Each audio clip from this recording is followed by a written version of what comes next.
Please welcome Natalie and James. Thank you. Wow, the lights are on. Now you can pick your phones up again, because that's what this is all about. Social media, you don't do it with anything else. First and foremost, we're going to need that. Excellent. So this is us. I'm James. I run Little Lane Media on social media. Everyone follow me. But my main goal through Little Lane Media is to support Beautiful Booze with my business analytics and everything that I can do to help develop her company further. Can you guys, okay, you can hear me, it's on now. I'm Natalie, and for, like she said, the past 4 years, it's actually 6. For the past 6 years, I've been running Beautiful Booze.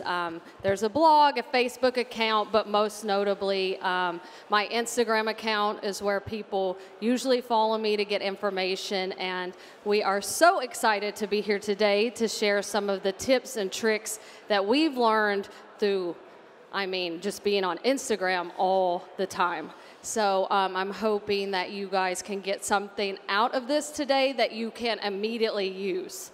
Before we kick it off, we do have a little interaction side of it. No, just joking. Show of hands, though. Who here is a bartender or a bar manager? Okay. Any brand owners or people running social media for a brand? Yeah? Okay. All right, great. So we do, most of this is towards you, and there are some first steps. Everyone uses it, I assume, regularly. That's why you're here. You're using it. You're trying to figure out how to be better at it. Otherwise, you're not using it and you want to use it.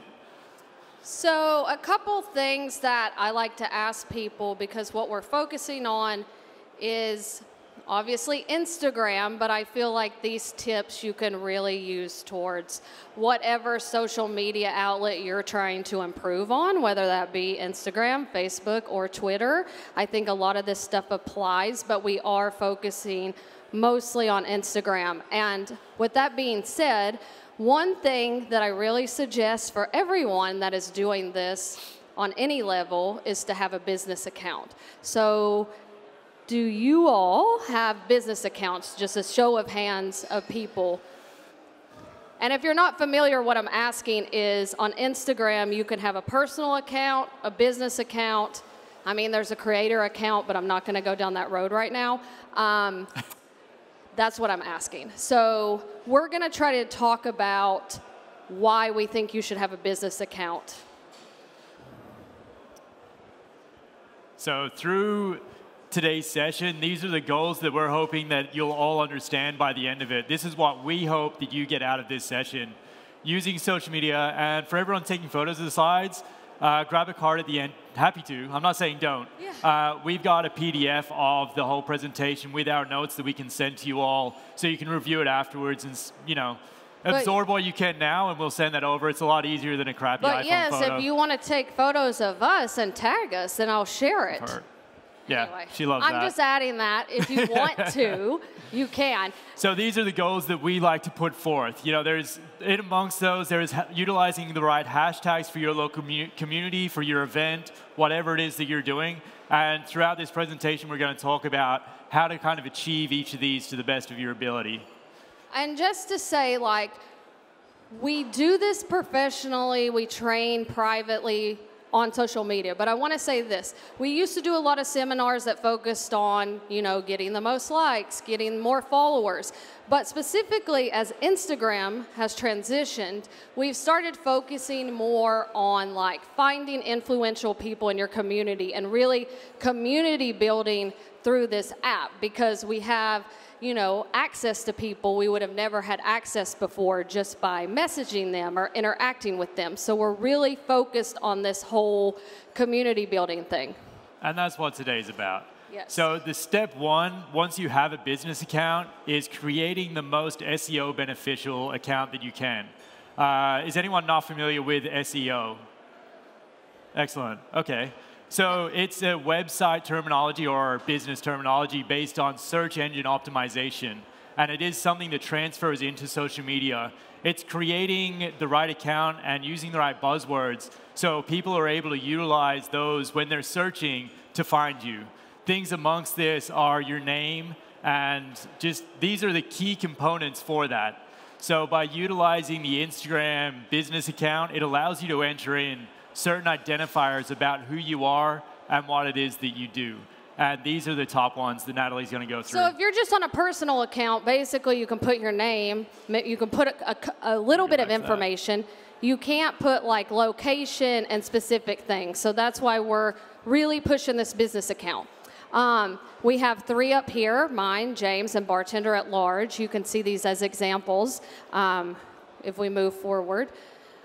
Like we were saying on here. So my username, as you can see up there, is Beautiful Booze. But this is each line as a business account Instagram lets you put in. So, for example, this is like your profile name. Mine used to just be Beautiful Booze, but then I wanted to SEO optimize it, so I added cocktails, which means when somebody's searching for cocktails on Instagram, hopefully my profile is coming up. So you see what I'm getting at. You can add specific key terms that relate to you so people can actually find you. And that's like one of the biggest hurdles. You need to make stuff very clear and concise and SEO friendly so people can actually find you. The second is really personalization. So I've got my name. The third one is if you've won any awards or anything like that, it's really great to showcase that. What your occupation is, as well as your location. I would suggest putting in your location, like I have Berlin here, but also as a business account, it will let you hyperlink like a Google map to the bottom. I don't have that because I do not live anywhere, so I can't hyperlink this. But if you do have a specific location, especially if you are a bar or just an individual, you should definitely add that as a hyperlink. What you also don't see is below this, and you can also add your website, but below this as a business account, it will have an email button or a location button, things that you can, they're not on here, things you can actually click. So that's another primary, I would say, benefit of having a business account is people know how to contact you. They can just press a button and email you directly. And the order of these things isn't necessarily as Natalie's account shows. This is what was best for Beautiful Booze as a company. However, as a bar, you may want your style of bar, if you're influenced by Italian drinks or by something specific, the personalization is where that would go. If your job title is to be a brand ambassador or an advocate or anything like that, you should move that up. It is more important for people to see. And all of this is definitely mendable to what you do specifically. Yeah, so another example is I used to live in Seattle. So I would look at different bars that had really good profiles on Instagram. And they wouldn't just have Seattle, they'd have like, you know, the best cocktail bar in Capitol Hill or Belltown. And putting that specific neighborhood really helps people be able to find you. So, you know, that's another benefit of making sure your profile is in sync. So this is what y'all are here for mostly, the finding and partnering with influential people in your community. So today, most of this seminar is going to cover that. How to find the right people, how to have them find you is what we've just talked about, and then how to reach out to them and how to engage with these people in a way that's going to benefit you the best or your business or portfolio. So really, these are just some of the benefits that you can see here, like showing that you're engaged in the community, reaching more people at a local level. So that's the thing I was talking about connecting with people in your neighborhood that you might not already know, increasing your digital engagement, attracting more customers, staying relevant, see what trends and things are happening within your community or actually worldwide. And that's one of the biggest benefits that I think Instagram has given a lot of people. You have access to people all around the world that you would not have access to without this free thing. It is free, so you might as well utilize it to your benefit.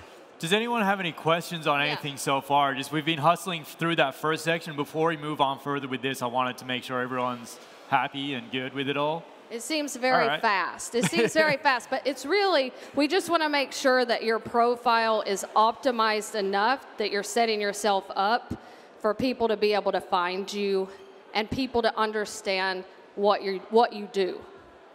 So this is what questions that we get all the time when we do these seminars for private companies. And it's how do you find the right people in your local community, as well as all of the rest about how to find the right people. There's plenty of people in your community that are influential. There's plenty of people with a lot of followers, people getting a lot of likes and some great engagement.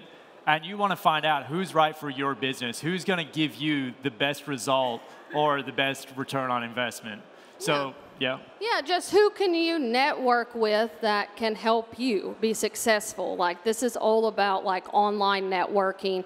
You have access to these people, so you might as well utilize that access. Yeah, and it all goes down to a very personal decision on your behalf. Obviously, there's the easy ones where you see a lot of spam, or you go through and they're not engaging with their audience. They have a lot of followers and they look great, but nobody's actually engaging. So your return on investment is actually going to be low. So it's easy to see that and kind of move forward and find somebody else that's more relevant to you. It's also great to follow hashtags. Sorry, I'm getting ahead of myself, but we're going to move forward to this one. We do talk about that later. I was kind of jumping at it. So after like thinking about finding influential people in your community, you might want to be like, oh, well, maybe I should meet this person in real life, from virtual to in real life.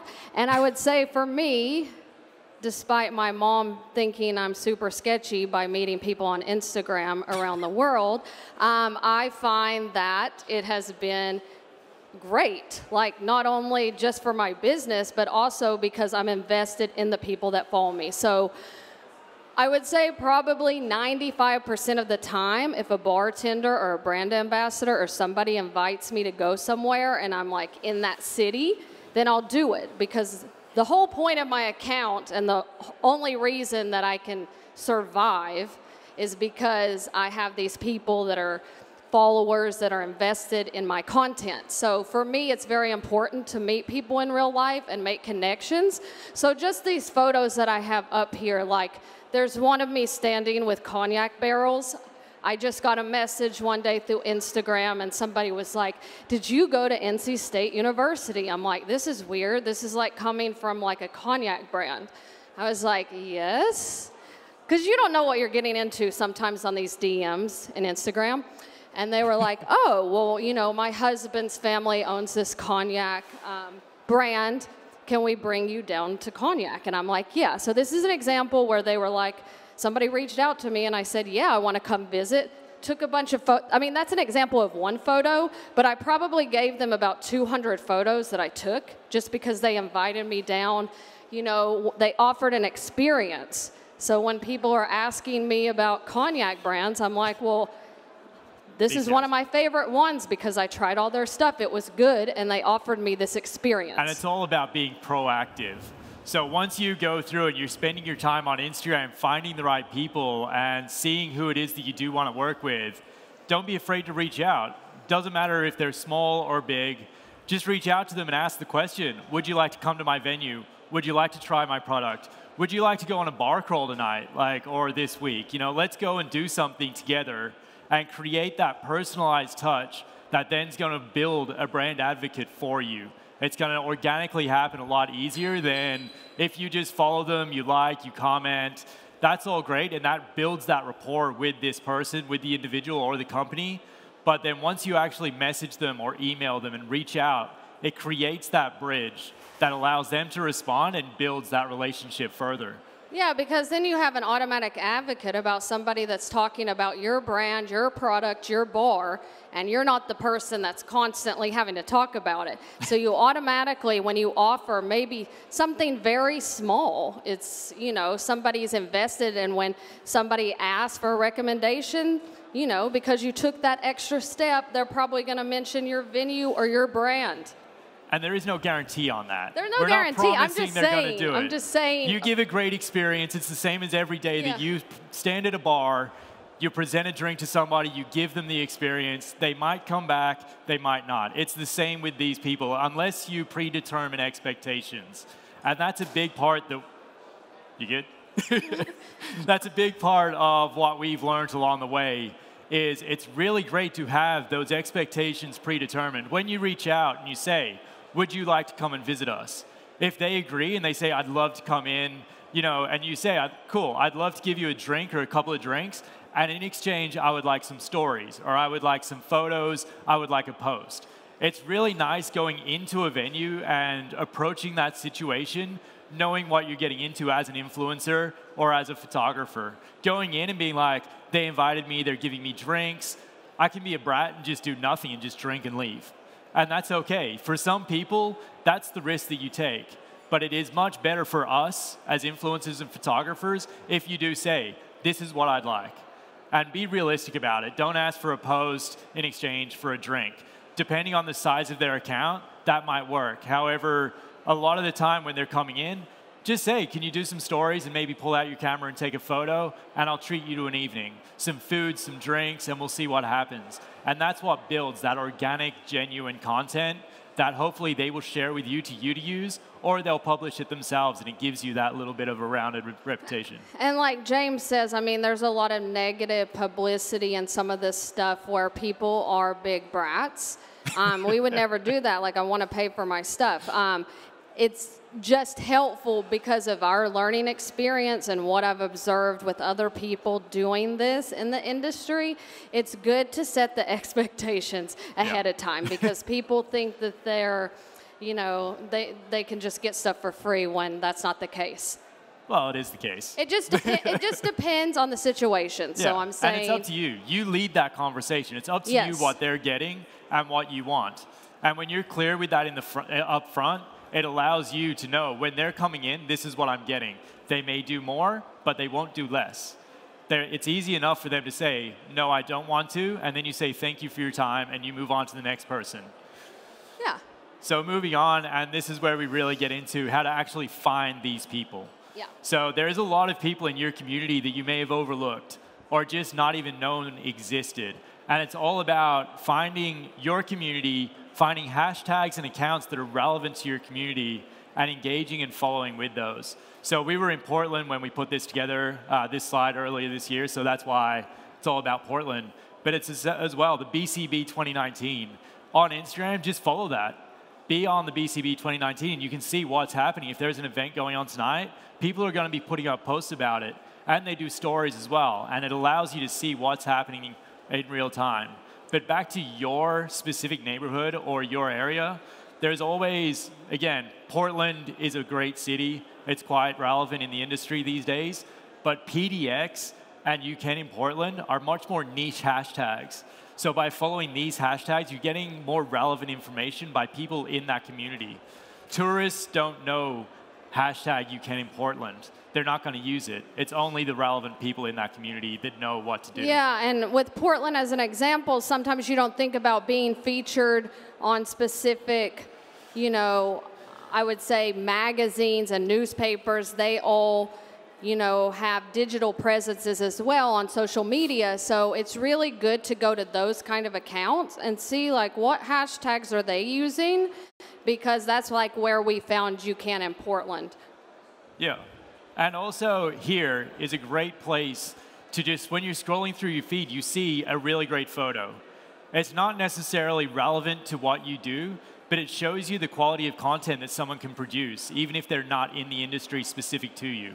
So if they're doing food photography, not spirits, that's still a great photo with somebody that knows what to do in the industry. And because they're not relevant, they might be even more eager to cross over and come into your venue and exchange with you content, quality photography for a lower price than you would get for somebody that's more relevant.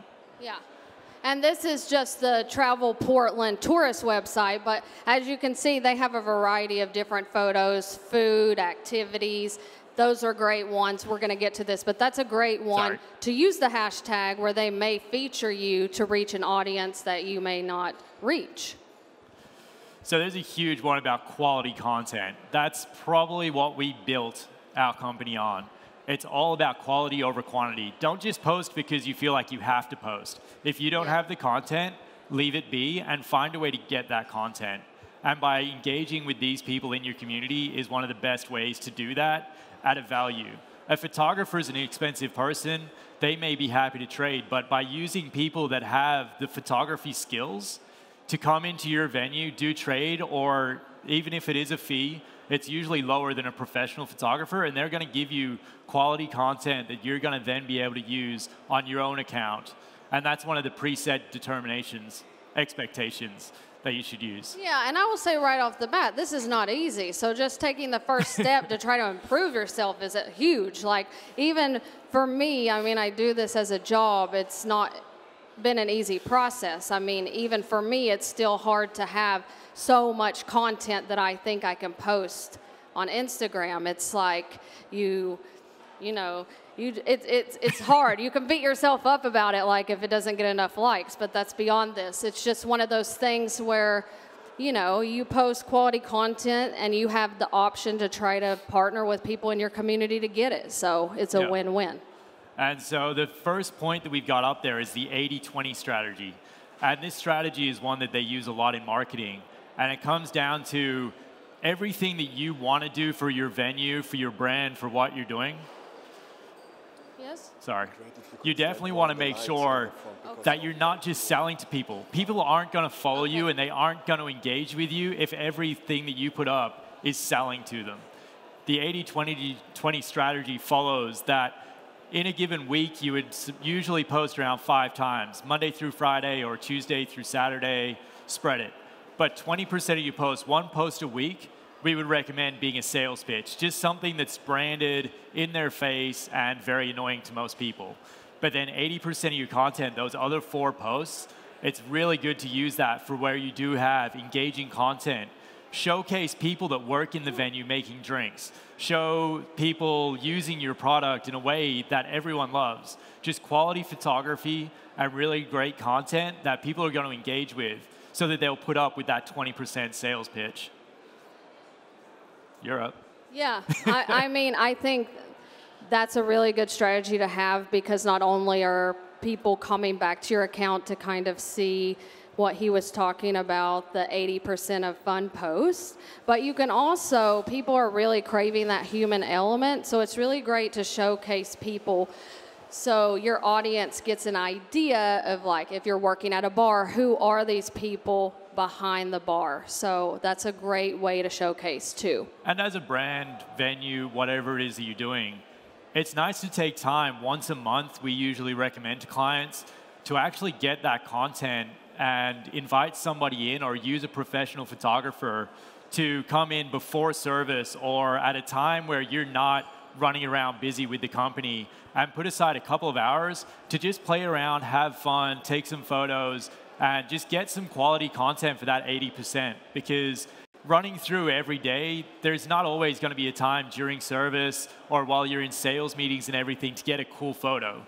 So it's really good to create that time once a month to get the content that you're going to have. And then we also talk about the user-generated content, which is probably another 20% or a part of your 80%.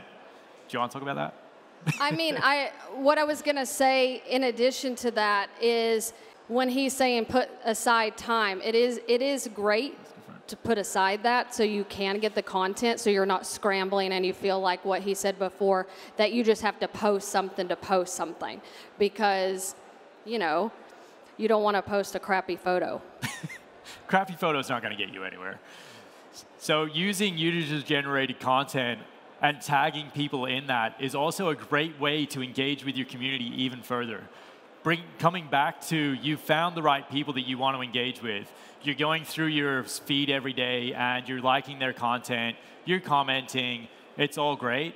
But once you've brought them into your venue, or once somebody's visited your venue, they're going to tag you in a post if they do use that content, and that allows you to see who's created that content, and you can reuse that. If somebody tags you in a post, even if it's just a general consumer, you can reuse that content and use it. It really creates that relationship where I love when people repost my content and they will engage more, and it creates a brand loyalty. And on about this on tagging, I want to say that, again, if there's something that's on Instagram that they let you do, I would suggest utilizing it. So, for example, the geotag. Yes, you have your location on your profile, but if you're traveling or you're somewhere, you're in your community, you want to make sure you fill out that geotag. It's the top part. Well, it's the geolocation tag. Hopefully You guys probably you know how to- recognize it. you probably know Posts how to that do it. you can specifically identify where you are. Yeah. So if it's your bar, then people don't have to go to your profile to see that or try to go and do this. They can just click on that. It will take them to Google Maps. They can come to your bar, and that's it. Also, hashtags. So we get a lot of questions about hashtags. There's all this like rumors about Instagram. You shouldn't use hashtags. Should you use hashtags? Okay, you can use 30 hashtags. I would suggest using a mix of hashtags. You know, ones that are your community, your city, your neighborhood. You know, maybe some bigger hashtags like cocktails. And it's really important because if you have the business profile, you're able to go into post, specific post, and you can actually see how many people saw your post based on hashtags. So this is when people go, I don't need hashtags, I don't use hashtags. Like that's a myth. You need to use them because I have the evidence on this slide how important they are. So. All right, so on this post specifically, it's one of our greatest ones for this example, but it does... Before you go into it, just explain how we got this. This is through business analytics, so you have to have a business account. These are some of the analytics you get from a business account. So if you go to a post and it says view insights under it, this is the stuff that you see. Yeah, Okay. It's really great, and that's what the last page was about in the middle here. When you do have a post, such as the first one we have here, and it has view insights, this is the primary information that's coming up. It gives you a detailed analytic between how many people saw what you did, and then where did those people come from? How did they find you? Were they already following you, or did they find you elsewhere? Yeah, so and then just go back one more time just to explain how important it is for you to also put your website in as well, 37 clicks. Anyway, we blew this up to show how important it is. 31% of people were accounts that weren't following me, so that means you're putting yourself out there. Other people are seeing your account from hashtags, geotags, and other things. So it's important. If Instagram lets you include it, just include it. It's just take the extra step, take the extra couple minutes to do it, and we recommend in your phone to have and maybe you already do this, I'm just saying this as a tip because this is what we do. We have different, in our notes section of our phone, we have different hashtags saved so we can just copy and paste. When you're putting up a post and creating your caption, it actually takes a lot more effort than people understand. Creating that engaging caption, it's hard. That takes more time than getting the content. But once you have created that, I found myself just getting a blank mind on what hashtags to use. We have hashtags around 15 that we use for every post. We don't just put up the same ones. We don't remember them. We actually save them in our notes, like Natalie said, copy and paste. And that way you're not sitting there for an extra 10 minutes trying to figure out. Each post does have some unique identifiers, though. It might be a cocktail with gin in it, so you're using hashtag gin. That wouldn't be in every post. So there are those unique identifiers that I would add 5 to 10 more hashtags that are unique to that image or that post. So do y'all have any questions about hashtags or anything? Or anything. How you doing? She's going to come around with the mic, but I'm sure we can hear you. Hola. Hi. Hi. How are you doing? Can you put the hashtags in a message? Yes. Okay. Yeah, is that okay? Is the same thing? It's just if you put them in the message, like we use WhatsApp quite a bit, but then you're scrolling up trying to find them every time that you want to use them. So it's easier to save them in the notes. But if the message is easier for you, maybe message it to somebody you don't message a lot or to yourself. And that way you won't have to scroll back and try and find it a lot. Definitely. Yeah. Just somewhere where you can recall them. Easier than trying to remember everything in your mind. And I will say sometimes on that note that I will put hashtags in a comment on my post, because when you start putting 30 hashtags in the bottom below your caption, it becomes really messy. I don't know, it becomes messy. I just don't like the way it looks. So sometimes I will put it in the first comment which I don't think it matters. There's a lot of fake news around hashtags, and I'm telling you, I have the proof right here. Ignore that. So whether you put it in the post or in the comment, I do not think it matters. Just utilize, it all comes down to utilizing what they allow you to use, and that is the hashtags, the geotags. If they release something and they say, hey, you should use this, just use it. It's not going to hurt. They're telling you to do it. Yeah. And somebody else had a question, right? Yes.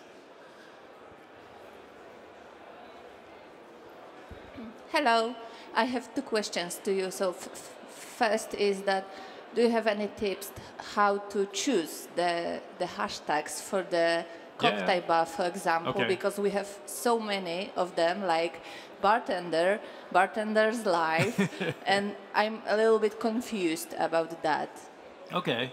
I mean, we tend to use about half and half, like half hashtags like you're talking about, bartender, cocktail, cocktails, drinks. And then you want to make it more personalized, specific. So you need a niche. You need a niche within those hashtags so people can actually find you, because those big hashtags like bartender, you might not even ever be at the top. It's used so much. You want to make sure you have some niche hashtags like your city, some stuff like that. Is that what you're asking? I think a lot of it's through trial and error. Use the hashtags you want to use, and then on your next post, use the other ones and see kind of what return you get on those through the analytic that tells you how many people came through the hashtags. It's not guaranteed, but there are so many out there. You could use 100 if you wanted to, but you can't. You can use 30. And, I mean, but there are so many. To trim that down, it's kind of through trial and error. Just see what works for you. Okay. I mean, I would see what works for you, and that's why we really emphasize having this business account, because it helps you in so many ways kind of tweak what you need to do, because you can actually see the numbers. Yeah, I have another question. Yeah. So I'm from Poland, and what do you think about adding hashtags in Polish or in English? How like in Polish and in English, or only in English? Or we always, I get it. We always talk about. You want to take it? Well, I'm going to say, from my point of view, it depends on, like, who are you trying to reach in your community? Are you trying to reach a global community? So if so, I would probably put some of them in English. But if you're just trying to reach people within your community, then obviously you want to put them in Polish, because that's going to more benefit you. Yeah, and it is good to use both. However, as she said, it's all about who you want to target. If you want to target people in your local community, because those are the people that you do want to engage with, they're the people that you want to see the post more than anything else, I would definitely use them in your local language. But therefore, other people, if I were in Poland, and well, if I were Polish, I don't speak any, but I would be following those hashtags to see what people in my community are doing. So you're more likely to engage with people and reach people that are more relevant to your account. So I would like to, if I understand you correct, so for example, when I'm posting about event, for example, like cocktail party or something, you recommend to put hashtag in Polish, right? But when I'm posting about like a cocktail or something and I want to show it like a global, so then I should like use English and Polish, for example. It all depends on who you want to reach with each post. Your hashtags are going to change for every single post. As we said, that there are those ones that we use for everything. And then there's the ones that are more specific to an event. And that's where you would decide, is this one a global post or is this a local post that I just want to share with people in my local community? And that's the reason that we say use a variety, change them often. You have the opportunity with every single post to reach new people. So using different hashtags and targeting other communities and other countries, you're able to increase your network. Because if you just use the same hashtags and you stay inside this little box, then it's hard to expand your horizons. It's about taking risk. Even on Instagram, it's about taking risk. Yeah. So moving forward, were there any other questions we missed? Yeah. Okay. Natalie, you can just hand off your mic.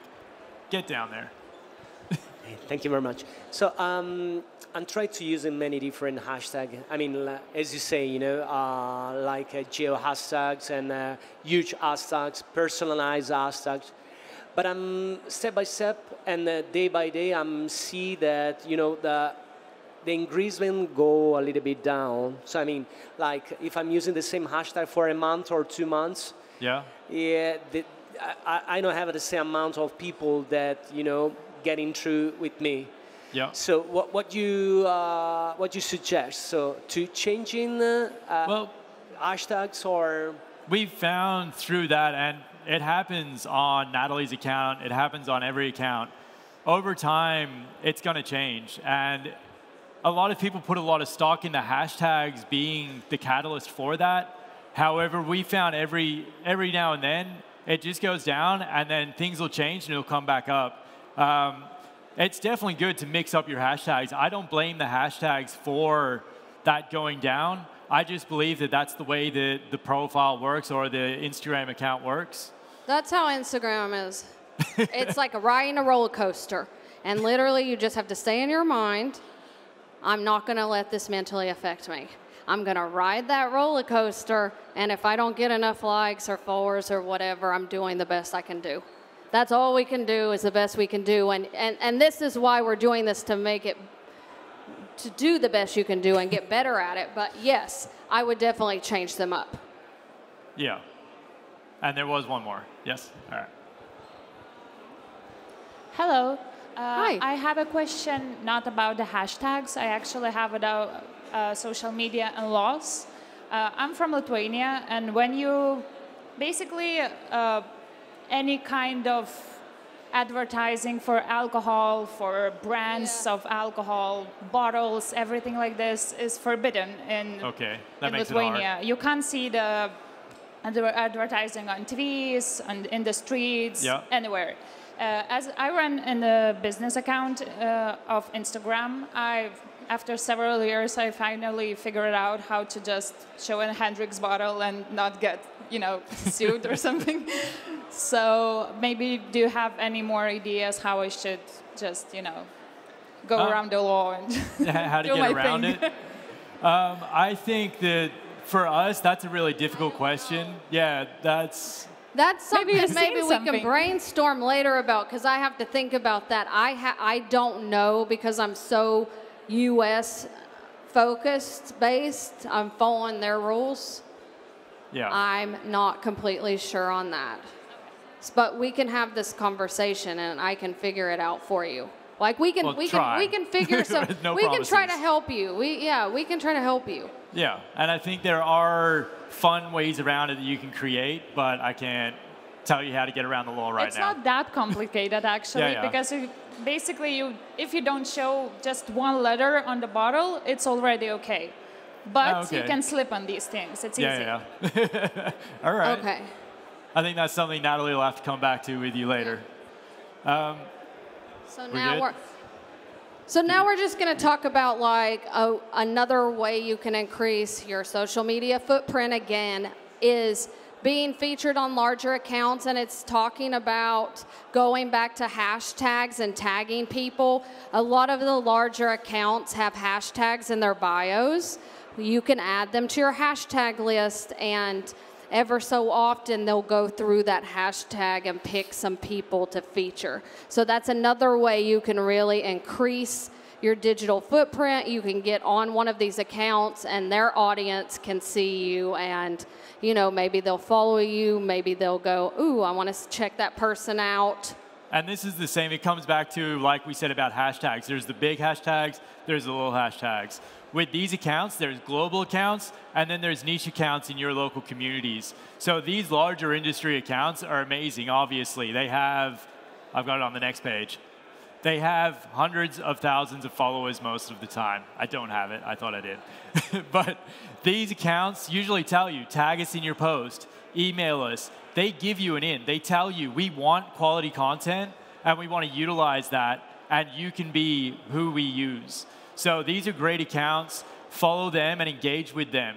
Make sure they know you exist, and then tag them in your content as well as emailing if it says to email them. And then maybe also if you want to tag somebody in your story, they have the ability to share that story as well. So that's another option if you have a story that you want to share. Yeah, and this comes down to, like I said, these are the smaller accounts that it's really good to find in your community. Each one of you in your city, there's local magazines, local food bloggers, people that want to talk about what you're doing. And it's just reaching out to these people, inviting them in, as we said earlier, but also engaging with them digitally is just as important. It's all about tagging them in photos, tagging them in your hashtags, or emailing them and talking to them and creating that personalized connection, which will then hopefully benefit you. And also on that note, because I've, done some research, and within your community, if this is appealing to you, like we have up there, there's like Visit Seattle, Visit Portland. There's these tourism agencies that are always looking for content and ways to show off their community.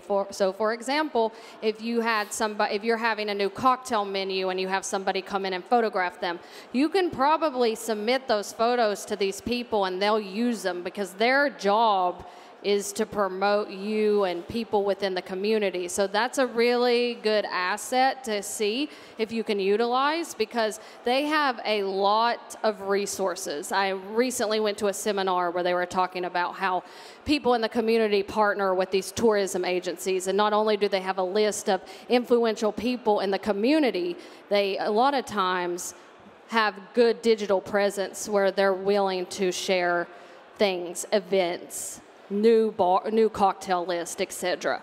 As we talked about earlier, all of you are looking for quality content to use. You want to utilize photographers for yourselves. So are they. They're all looking for quality content. Every day, their job is to post something good. And if you just go through the tags, the accounts that have taken photos and tagged you in them, that's one good way to do it.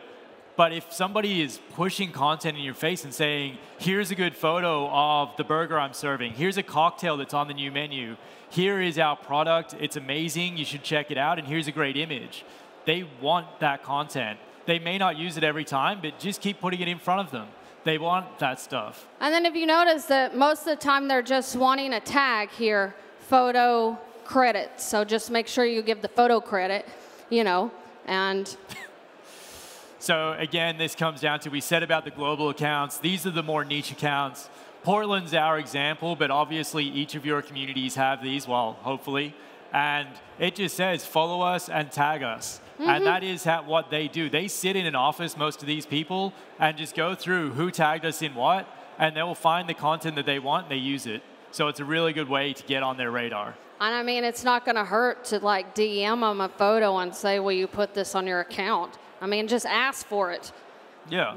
Maybe they ignore it. Maybe they respond and say no, but you might as well ask, and it doesn't hurt anybody. And there are some magazines and some community engagement pieces that also have contributor networks. And it's as simple as signing up. There's no filter. They're not like, oh, you can't. They have an account set up for you just to say, I'm submitting content. Please use it if you like. Yeah. And then in our previous seminars, a lot of people have asked, well, where do we find on Instagram that someone has tagged us? Since we have people at different levels, we just want to point out, you just click this box on your feed. Maybe you all know that already. Maybe you don't, but we just want to make sure you can find those photos that you're tagged in. So does anyone have any questions on engaging with the larger accounts or engaging with your community? We want to make sure that everyone's understanding everything we're putting out there. We've talked a lot about bar communities, but this is also if you're a brand or like a brand ambassador, it's really transferable to people in your community. The same with planning events, organizing events, reaching out to people saying, I'm having this event. You really have to have no fear and not just keep inviting and interacting with the same people. You need to branch out, and this is the whole thing. Like, just do it. Like, I mean, the least somebody can ignore you or say, like, whatever. But you can get past the fear. Like, I mean, it's online. It's not like you have to go see that person in person. You don't have to see that person in an office. I mean, you know what I mean. So we actually overlooked a pretty important part, and I shouldn't call myself out on it, but Instagram stories are one of the greatest assets that they've given you access to. It's a really great way to show behind the scenes of what you do, what your brand's doing, what your venue is doing, And as well as keeping these featured ones up that really showcase a menu, a portfolio, anything like that. It's a great way. People want to see the personalization. Our account is curated. Everything that we post is a curated photo that took a lot of time and a lot of thought and a lot of effort. But people don't always want to engage with that. People want to engage with a person. They want to engage with somebody that they feel something for, whether it's good, bad, or otherwise. It's just really good to get that personalized touch. And by showing behind the scenes of a venue or your daily life or just who you are, it's a really great way to connect with people on that level. Yeah, and I mean, there are accounts on there that have to show every second of their day, okay? Like, people are sitting there watching like it's a TV. It's like a reality TV, and they're just scrolling, scrolling, scrolling. You don't have to give that much information, but it's good to show people that you're actually a human being that's behind the account. So it goes a long way to show your face, and even though it feels uncomfortable, like I never wanted to be like on my account showing my face, which I didn't for the first 2 years, because there's a fear factor into that. And then also I'm on stories talking, and I'm up here talking, and yes, I have like a weird like Southern accent, and it freaks me out a bit hearing myself on a microphone, but it's like, just put yourself out there. Like, it's fine. Like, you shouldn't get any backlash, probably. Another not. great asset of the story is to cut you off from your yeah, weird, so your weird Southern accent. The point is that you can show people another side of behind the scenes. People really love seeing that, and you know, Instagram stories allows you to do that, and people literally watch this like they're watching TV. So I would encourage you to do. People ask, yeah. how many stories should you put up a day? It's hard to say. I don't know. I wouldn't do like 50, but maybe 2 or 3 a day. It can really give people a reason to come back. Sorry. And it's not necessarily on the run. Like, the stories are great to curate as well. As I mentioned before, if you have a portfolio, if you have a new menu coming out, anything like that, you can upload professional photography into stories and curate a featured story. So, yeah, like it could say like new menu here, and then people that come to your account could go look through it. Or if you're a brand ambassador, a brand, and you had an event, you could put the name of your event here, and people could see like the recap and stuff. So there's a lot of different ways you can utilize stories. Definitely. The one main thing, well, not the main thing, this is actually one of the lower things, but when you are reposting, when you find that quality piece of content that somebody has that you want to use, reach out to them and ask for it. Sometimes it'll degrade when you take that photo off Instagram and then try and re-upload it. It'll degrade in quality. If it's that good of a thing that you want to use, it's really good to get the original. Sometimes they don't have the original though, and you can just take it. And we use the photo and video downloader when we used to do some reposting on other accounts, when we work for brands and do social media management. This is the tool that we use. It does bring down a high quality image, and it allows you to have that to post back up. However, we do notice that when accounts do this, where is it? This one right here. Don't do this, please. It allows you to upload it, but it also puts on these tags in the image, yes. And it really does draw away from that beautiful image that was amazing, and then it just kind of cuts that in there, and it's annoying to me as a creator. You took a beautiful image, and you just kind of did that to it. So that's just one of the things to avoid. Post the image the way that it was. Don't edit it. Don't put it through a filter to kind of personalize it. It's not personal. It's somebody else's. I think people get freaked out. Like, people are going to get mad if you don't put this because they feel like you're not giving them credit. But I promise, like, the standard way to give somebody photo credit these days is just to say photo credit or put a camera and tag that account in the caption and in the photo. I absolutely do not think that you need to use that repost bar. It's awful. Like, I would suggest not using it. So one of the things that we also talk about is consistency. Engage daily, or at least every second day. If you disappear for a week, a month at a time, your account and everything that you've done kind of falls slowly away and people stop paying attention and stop taking notice. Your lives are busy. Our lives are busy. Everyone here is an important person with something in their lives. But half an hour a day or 5 minutes just to go online, put something up, as long as you have the quality, put up a quality content, and the best way to do that is to plan ahead. Once a week, once a month, put together a little calendar of the style of photo, or you may even have the content already, and just curate that and say, Monday the 1st, this is what I'm posting, and create that caption. Give yourself once a month or once a week an hour block to put that together so that when it comes to Tuesday, you're running around, you're busy, and it's time to post, you've already got it. You're not scrambling and taking that extra time trying to find the right photo, trying to curate your caption, trying to find your hashtags. It's there for you, and you've already curated it. Yeah, and pre-planning that really helps you to be able to go through, like, for example, if someone messages you on DM, you want to make sure if they're not creepy that you message them back. If someone writes a comment, you want to make sure, asking a question about a menu or an event, you want to make sure that you answer that in a timely fashion, which is very difficult sometimes for me as well. So it's good to set some time aside to do that, because this, if anyone ever tells you this is easy, this is not easy. There's a lot of components, there's a lot of things now. Instagram, every day it seems like they're adding a new feature, IGTV, stories, all of it. So it's hard to stay on top of it. And it's all about in your local community again, and this is different. For us, 12 o'clock New York time is when we post. That's our audience. Those are the people that we want to see our content, and that's the best time for them.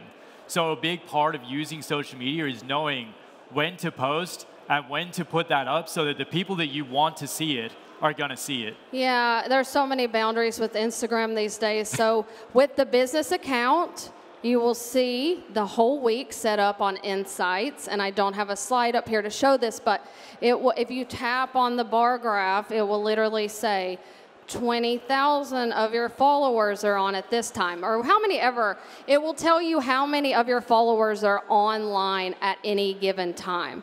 So you take the biggest number, and that's when you want to post. Yeah, and this is coming back to that. Why we talk about that is because for us, 12 o'clock is when we want our content to go live, pretty much on the dot. She's not good at it. It's usually 20 minutes either way. She's usually late, but that's our target. And what's important is to find that hour around that to curate your content for the next day, to engage with your community. Instead of jumping on Instagram in the morning and then jumping on at 12 to get your post up, and then maybe getting back on again at 3 or 4 o'clock before service or before you're doing something else, just put that hour aside like you would lunch or a meeting or anything else. Engage with your community before you get a live, post, and then continue that engagement. It keeps your content relevant, and it brings you to people's minds and brings you up to the top of that. It's really, you probably can't see this, but it's like if you go to Insights, there's 3 tabs, Content, Activity, and Audience. This is under Audience. You go all the way to the bottom. You'll see the bar graph. You click on the bar graph. It will tell you, like, how many people are online at any given time of your followers. My time is messed up because I'm here and I'm thinking about New York time, but you get the point. That's when the best time to post is. So, like, that's also important. Who you have following you may not be the people that you want to engage with. If you're running a business over here in Europe right now, 12 o'clock here is not the time that we want to post. Always look at who your target audience is. If you want to target people in New York, look at what time you should be posting that they would see it. If you want to be in London, no matter where you are in the world, you can post so that you're relevant to that community. And it's really good to do the research and see what time most people are engaging on social media in your city or in your target city and kind of hit that point. And then before we go on to like some of our final questions, we just wanted to talk about some takeovers and giveaways, and the ones behind me are some things I've done in the past, which we find if you can cross-promote with somebody or work with somebody on a giveaway, like, for example, I would work with like a bitters company, and the bitters company will supply some bitters, and honestly, to win that giveaway, they have to follow me and the bitters company. So you're automatically getting people that follow you then they have to tag 2 of their friends. Well, those friends that they tag may be people that don't follow you already, and so you're exposed to 2 more people. So it's like this kind of thing that branches out like a tree, where more people see your account, more people see your account. So we highly recommend doing giveaways or doing like account takeovers, just because you reach an audience that might not be your main audience that you have. And a lot of you work in the alcohol industry, and most cities or most countries won't let you give away alcohol. So the ways around that is to do like something that people love. We do giveaways with bar aprons. We do giveaways with bar tools. There are other ways to promote your company and your brand without giving away alcohol, without promoting that. So Gift it's really good to cards, think things about like that. things like that. Gift cards are the best way to do it. And it's also really good when you do invite influencers or influential people in your community into your venue. It's nice to set that predetermined expectation with a gift card. That way they know how much they have to spend. If you just invite them in and say, hey, come on in for some drinks, it's kind of a gray area. They can say 2 drinks, or they can say, you invited me in for drinks and I'm drinking all night and you're footing the bill. And that's cool. You know, if that's what they want to do, don't invite them back. But set those predetermined expectations. So with that being said, do you all have any questions about Instagram profiles, anything Instagram, Facebook, Twitter, stories, IGTV, etc.? Or anything we didn't cover that you do want to please know ask. about. We got like 3 minutes, Yes. I think. Hi, do you find it useful or annoying when people, or if you post like a grid post onto the story and do the whole new post thing? I do that. Is it annoying? I don't know. I don't know. I'd like feedback. Every time I do it, I'm like, is this really annoying? But you know what? I see people that just scroll through Instagram, and then I see people that just scroll through stories. So I'm wondering if there's I believe that there's a different audience there, and I think that if for some reason your post does not show up, like I literally follow people I like and comment on every single one of their posts, and I'm not even kidding you, it never comes up organically in my feed. So I do think that when you put it in stories, it's just another alert. So Yeah. I do it. I do it.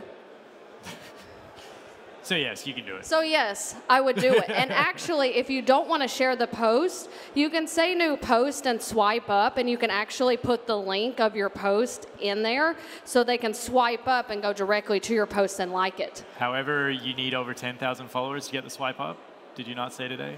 Well, I think you have to have 10,000 followers to use the swipe up. So not everyone can do that. Sorry. Well, I mean, I'm just saying, if you have that, utilize it. Hi, you actually came to my pub in Dublin, the Rag Trader.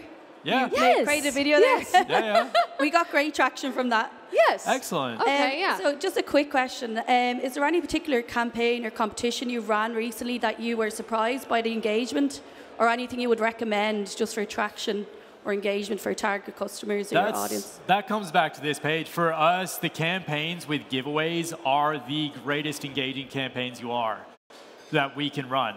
Simply because when we do it, what it is we're telling our audience, you can win something.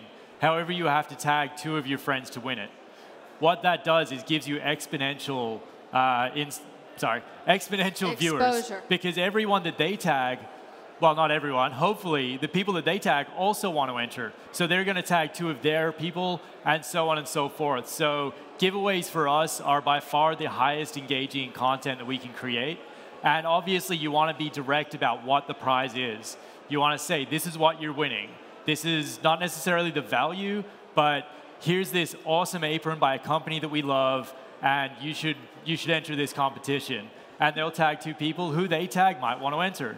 And they'll do the same, and there's a really great return on investment on those. And if y'all want to see some examples, this one up here is the first one where I partnered with a bitters company, but I'm also doing one right now on my account. It's only for US, but you can see how people, if you look at my most recent post, it's a Moan and syrup giveaway, but they're giving away an apron and a bar kit and everything else. But you can see the people that are tagging other people. Yeah, so that is the best one. Were there any other questions while we're here? I just want to say that if no one else has any questions, feel free to, I have all my cards up here, but also like You can come see me after this. If you have a specific question, you can DM me on Instagram. I'm always, most of the time, on Instagram. She's always on Instagram. Yeah, any questions, anything you need, whatever we can provide, the slides, you can email us, you can message me on Instagram, whatever I can do to help you out. I really want to do that, so please. And I'm on Instagram as well, if you want to love me too. Thank you, everyone, for coming. We really appreciate it. Thank you so much. Thank you so much. Thank you very much, James and Natalie.